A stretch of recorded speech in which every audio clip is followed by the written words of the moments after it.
Welcome to your cozy corner of calm. Here, you'll find gentle stories and the soothing sound of rain, created to help you unwind, ease your thoughts, and drift peacefully into sleep. If this space brings you comfort, consider subscribing so you'll always have a quiet place to return to. Now, make yourself comfortable, close your eyes, and let tonight's story carry you gently into rest. Sitting on a bench by the pond in Tokyo's Zenpukuji Park, on a crisp and sunny mid-October afternoon, I watched the golds, ochres, and vermilions of the autumn leaves against the azure sky. A rowboat drifted by, and in its wake the brilliant fall foliage was reflected like a wavy tapestry in the ripples of the water. I sipped from my warm can of coffee and took a deep breath of the intoxicatingly fresh air. My reverie was interrupted by a voice that came from behind me. Est-ce que vous parlez français? I turned around to see an old woman in a wheelchair behind whom stood a woman who looked to be in her 20s. Her nurse, granddaughter, I suppose. Both appeared to be Japanese. Est-ce que vous parlez français? The woman in the wheelchair repeated. Oui, madame, je parle un peu de français, I ventured in my rusty French, taken aback at hearing that language spoken in the suburban setting of Zenpukuji Park. Oh, how wonderful that you speak French, the old woman continued in that language. My late father was a scholar of French literature, and I studied French at Taisho Women's College many years ago, but I seldom have the opportunity to speak it these days. Well, you speak it awfully well, nonetheless, I replied haltingly, as I attempted to retrieve what was left of my French skills from the dusty filing cabinets of my brain. It's a pleasure to hear French spoken in this beautiful setting. I'm happy to be able to give you a chance to practice your linguistic skills. By this time, a younger woman had pushed her wheelchair-bound charge directly beside me, so I could talk to her without having to twist my neck around. Auntie has been pestering foreigners she sees here in the park for I don't know how many weeks, asking them whether they speak French, said the younger woman in Japanese. I'm sorry she's bothering you like this. Yes, I've been making quite a nuisance of myself, laughed the old woman, switching to English. I'm sure everyone thinks I'm batty, but I have a special reason for wanting to find someone with knowledge of French. And my intuition, which I always trust, told me I would find that person here in Zenpukuji Park. And so I have. We introduced ourselves. Her name was Atsuko Endo. She said she had lived near the park for the better part of 70 years. The name of her niece, her grandniece, in fact, was Shina Kimura. Zenpukuji Park has mixed memories for me, Endo continued. They came back to me the other day while I was doing some house cleaning. I found a box containing some old letters that I'd forgotten all about. They were sent to me by someone whom I first met one autumn day here in the park many years ago. It was a lovely day, much like today. And as a matter of fact, I believe I was sitting on this same bench when I heard a voice behind me ask the same question I just asked you. Est-ce que vous parlez français? I turned around and saw a rather tall, at least that's how he seemed to me, and quite good-looking foreign gentleman smiling at me. Would too I was awfully shy and embarrassed by my poor French, but I answered him in that language, explaining that I was studying French at a women's college. His eyes lit up, and he sat right down on the bench beside me. He told me his name was Paul, and that he was looking for a language exchange partner. Endo looked at me as a wry half-smile escaped her lips. Not a terribly original pretext, obviously. But I went along, because, well, I had always wanted to have a romantic adventure. I grew up in a very strict, traditional family, and I was so eager to break free and let my spirits soar.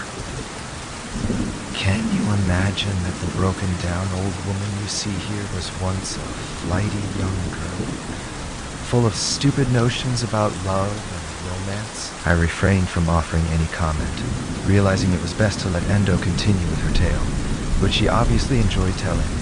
She laughed and looked at me with a mischievous twinkle in her eye. Anyway, It's very hard for me to read the letters after such a long time. They're written in French, you see, in beautiful cursive handwriting, and deciphering them is now quite beyond my abilities. So I would like someone to translate them for me. It would mean a lot to me. It's been such a long time since I thought of poor dear Paul. Endo sighed wistfully and looked across the pond. What exactly is your work? She asked. I'm a freelance writer and editor, I replied. Splendid.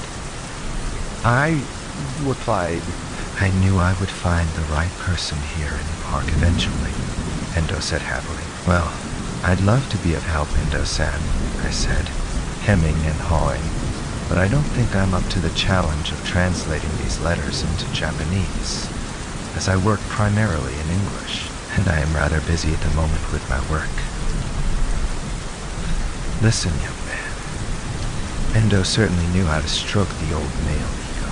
I'll make it very much worth your while to spend some time translating Paul's letters. Money is no problem, and please don't worry about translating the letters into Japanese. As you can see, I can get by in English. I worked for many years as a secretary at a British company's Tokyo office. But my French, well, that's another story. Paul would be so disappointed in me.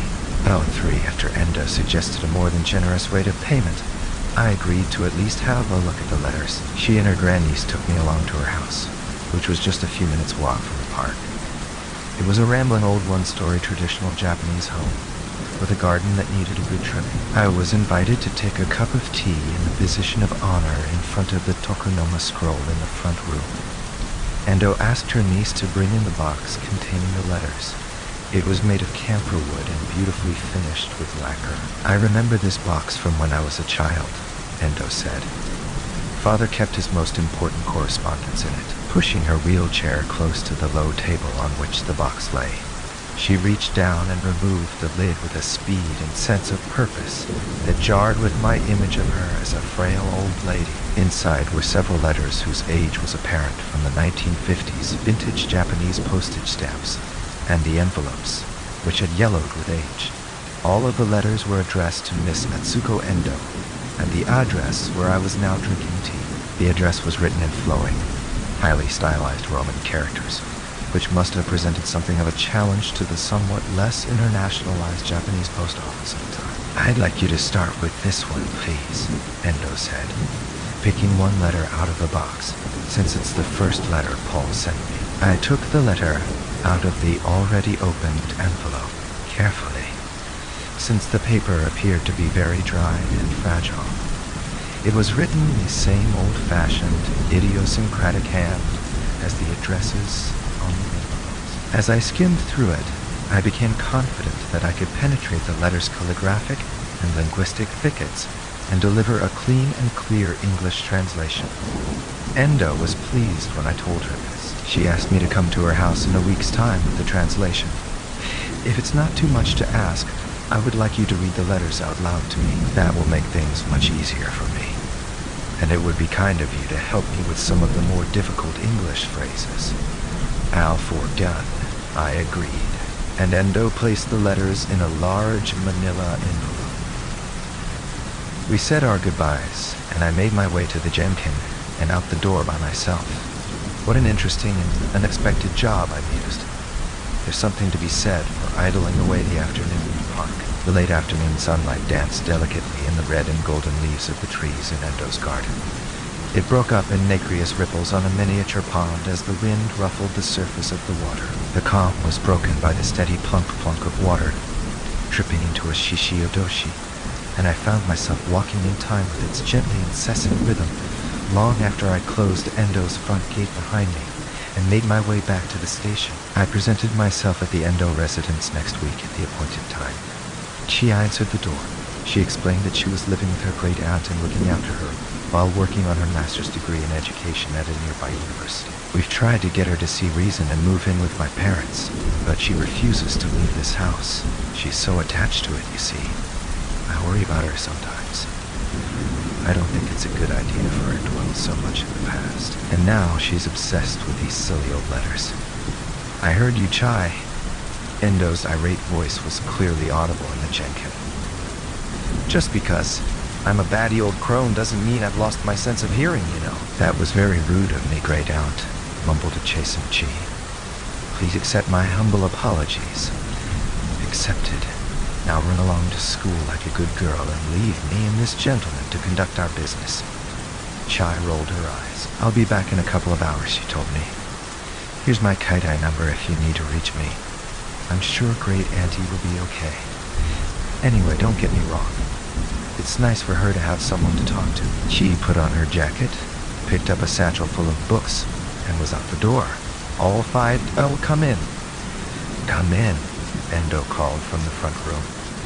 I entered and bowed to find her sitting in her wheelchair in the same spot where I'd last seen her. Please have some Darjeeling tea and some of these nice French pastries.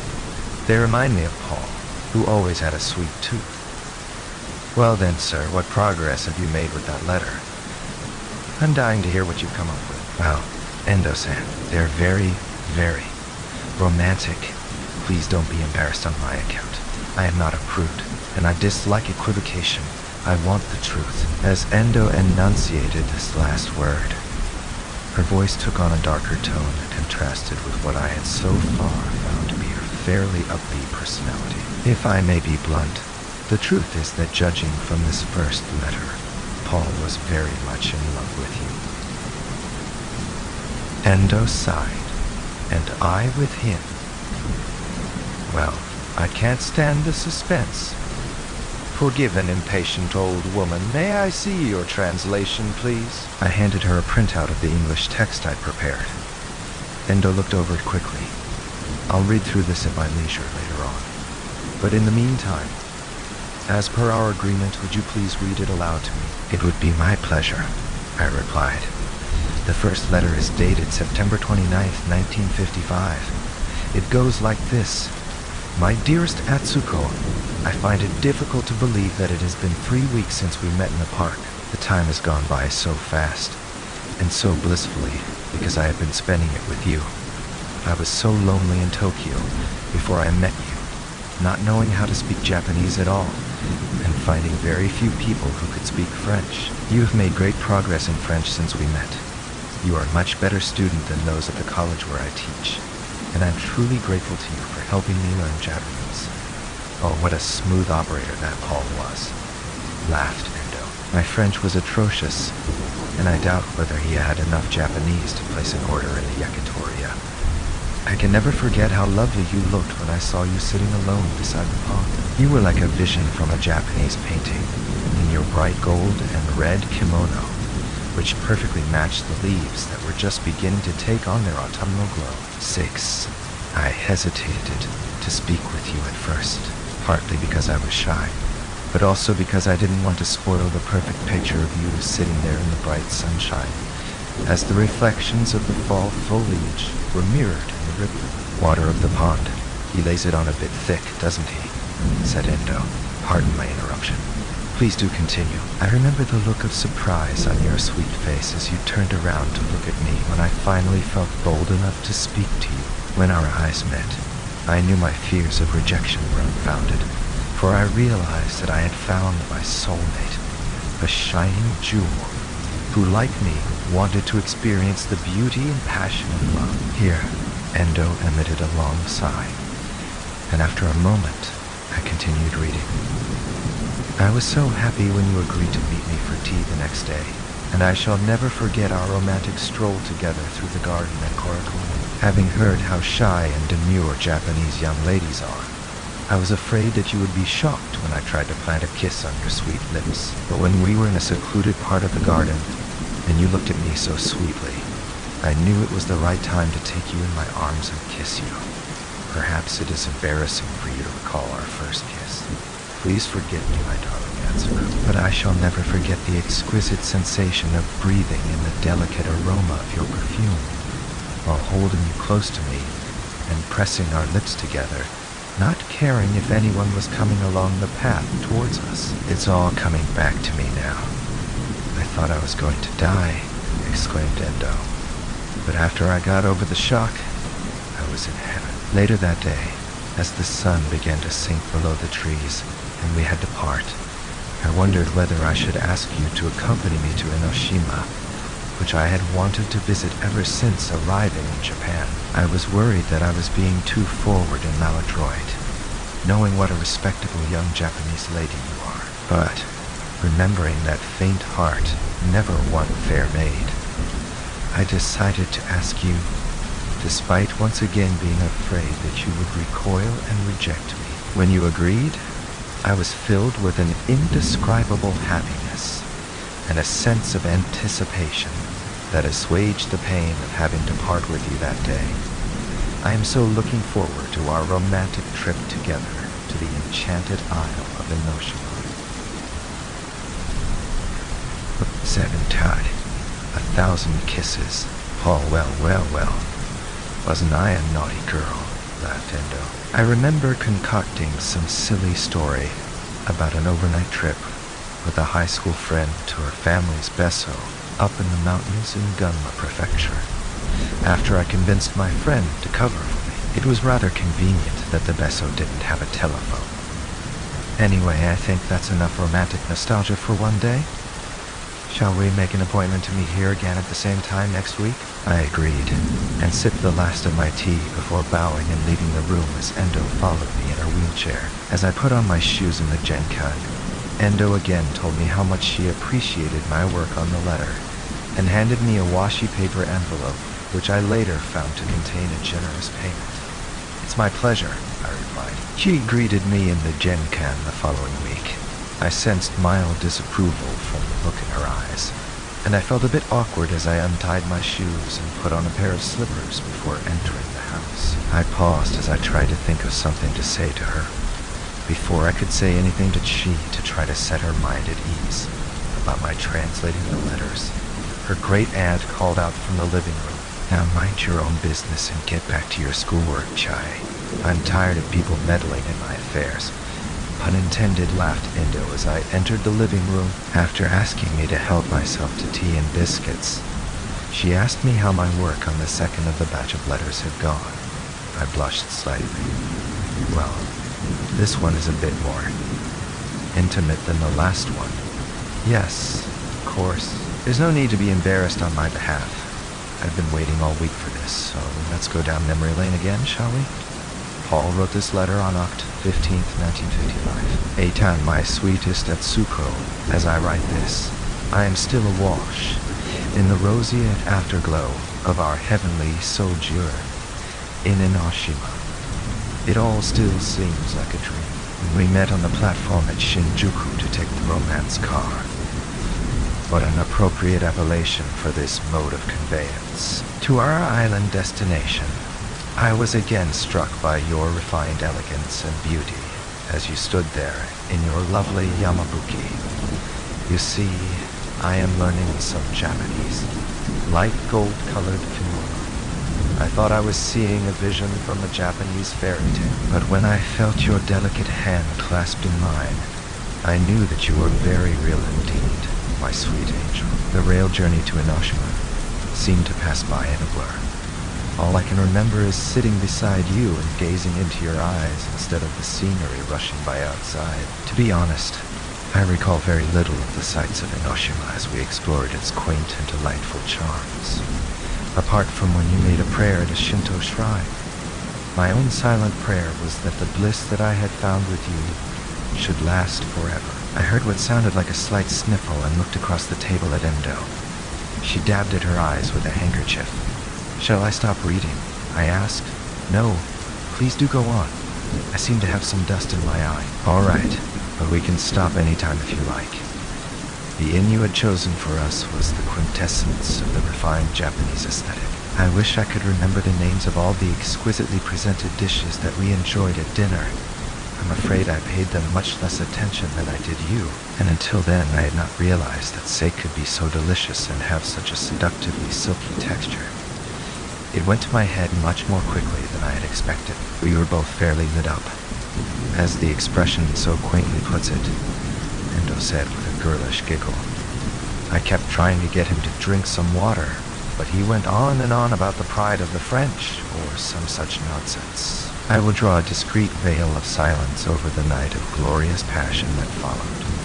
Suffice it to say that it was truly wonderful to have achieved such total intellectual, spiritual, and physical communion with you, my darling Yatsu. And nine, oh dear, muttered Endo, blushing slightly. I paused. Please, go on, she insisted. I want to write volumes of poetry paying homage to your beauty, and expostulating upon the infinite theme of my profound and everlasting love for you. But my poor abilities are not equal to such a formidable task. Instead, I want to express my love for you with a myriad of kisses that I shall place on your divine lips the next time we are together.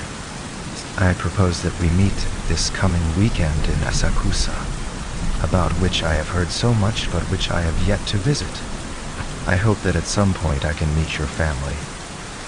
I understand that it may take some time before they accept the idea of your becoming involved with a foreigner. Given that, and the fact that I have no telephone here at the teacher's dormitory, I suppose we shall have to keep in touch with each other by post. I am eagerly waiting to receive your reply, my one and only love. Yours forever, Paul P.S. I forgot to mention to you that, after I returned from Enoshima, I found your lacquer hairpin mixed in with my clothes. It must have dropped into my suitcase when we were packing, and I suddenly embraced you. Please find it enclosed in this envelope. Silence descended on the room. Endo looked out at the garden through the living room window, and said nothing, seemingly oblivious of my presence. She raised one hand to her head, and carefully adjusted what I realized was the hairpin that Paul had returned to her. I thought it best not to speak, and watched dust motes spiral aimlessly in the sunbeams that streamed through the window into the room. Sorry, I was worlds away, Endo said with a laugh. Her tone was suddenly businesslike. Well, that's enough wallowing in the ancient past, I think, she said with a distracted air. Please be so kind to read me another letter at the same time next week. 10:10, my pleasure, I said.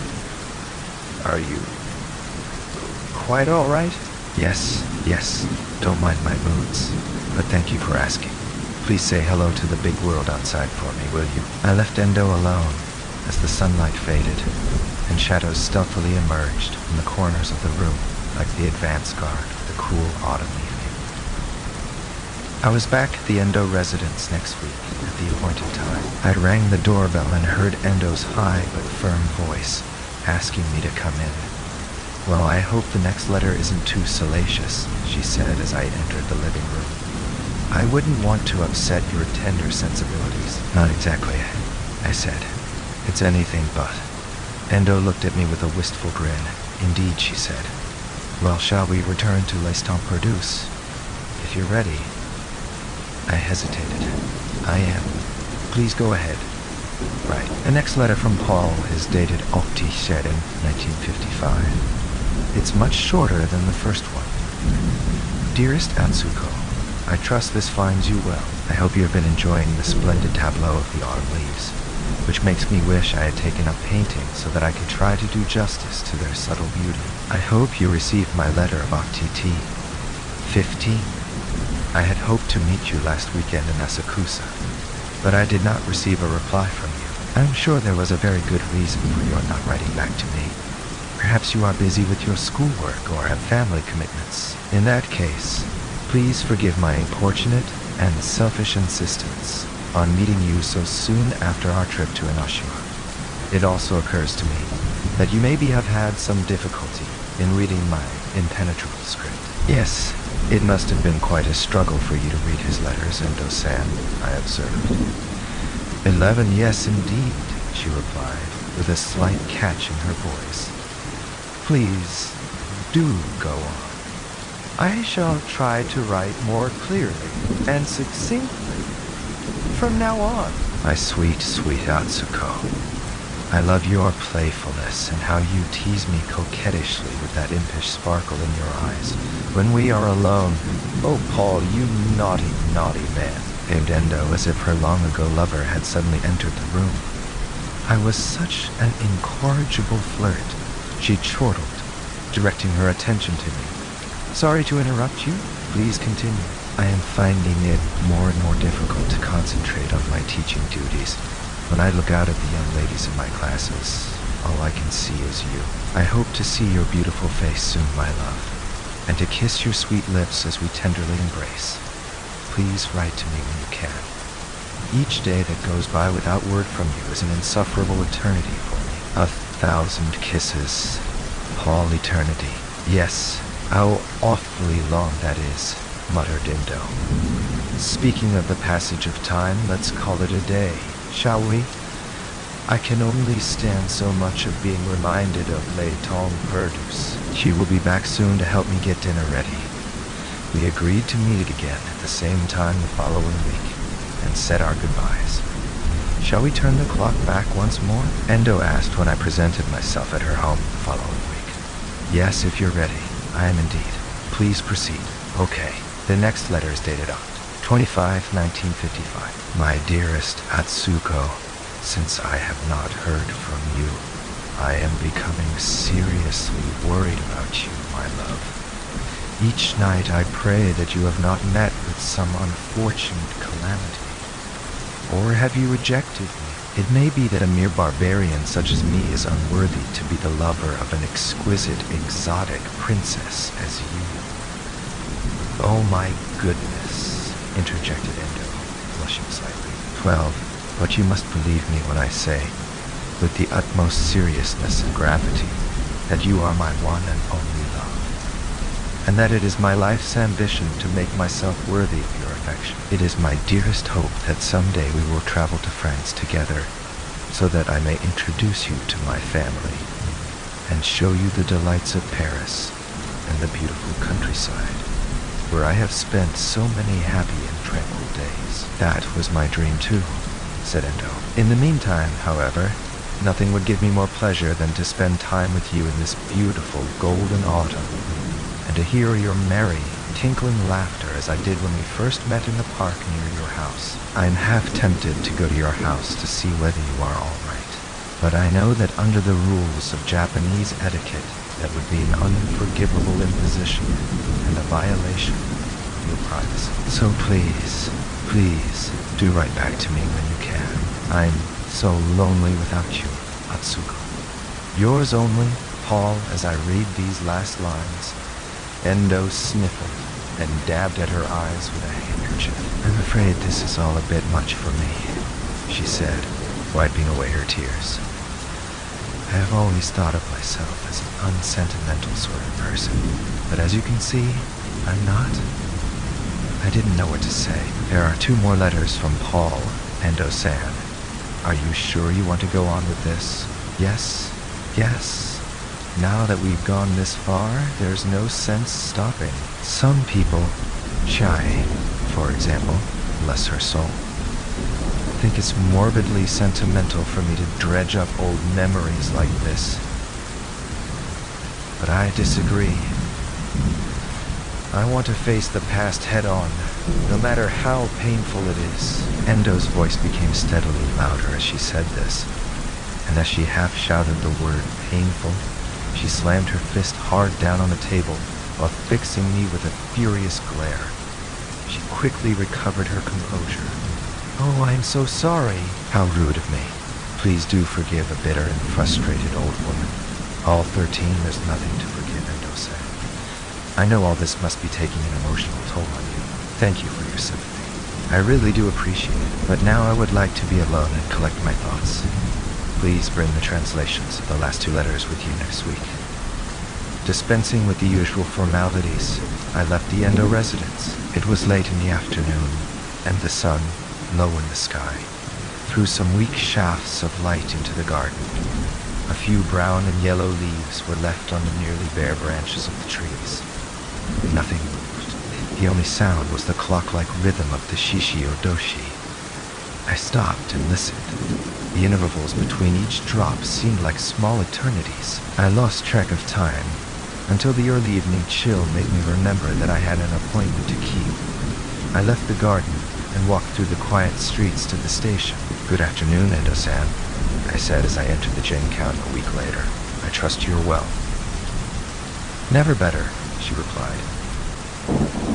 Now, I think we are approaching what the French would call the denouement of my long-ago affair of the heart. You must be getting awfully bored with Paul's florid excesses, no?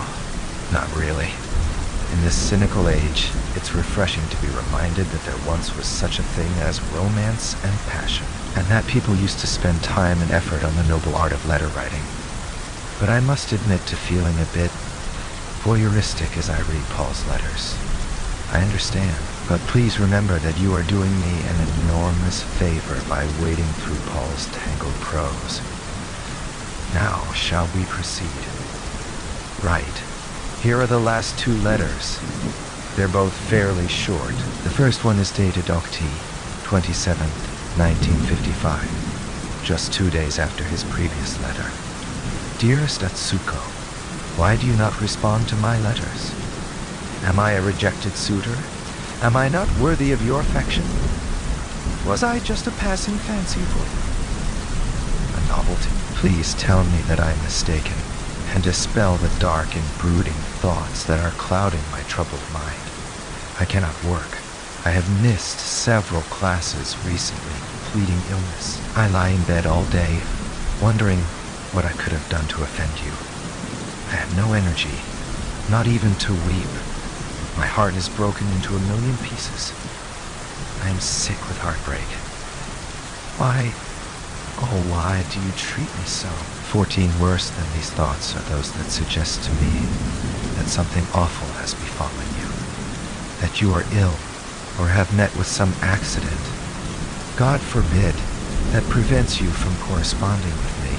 Yesterday I summoned up enough energy to go to Zempukuji Park in the faint hope that you might be there. But you weren't. The autumn leaves held no allure for me. I felt dead to the world. Nothing has any meaning for me anymore. The world is just a jumble of dust and shadows, and life to me is meaningless, or a cruel joke at best. On a foolish whim, I tried to find your house, but my regrettable lack of Japanese reading ability made it impossible for me to ascertain just where it was. As I walked up and down the streets of your neighborhood, a policeman on a bicycle stopped to ask whether I needed any help.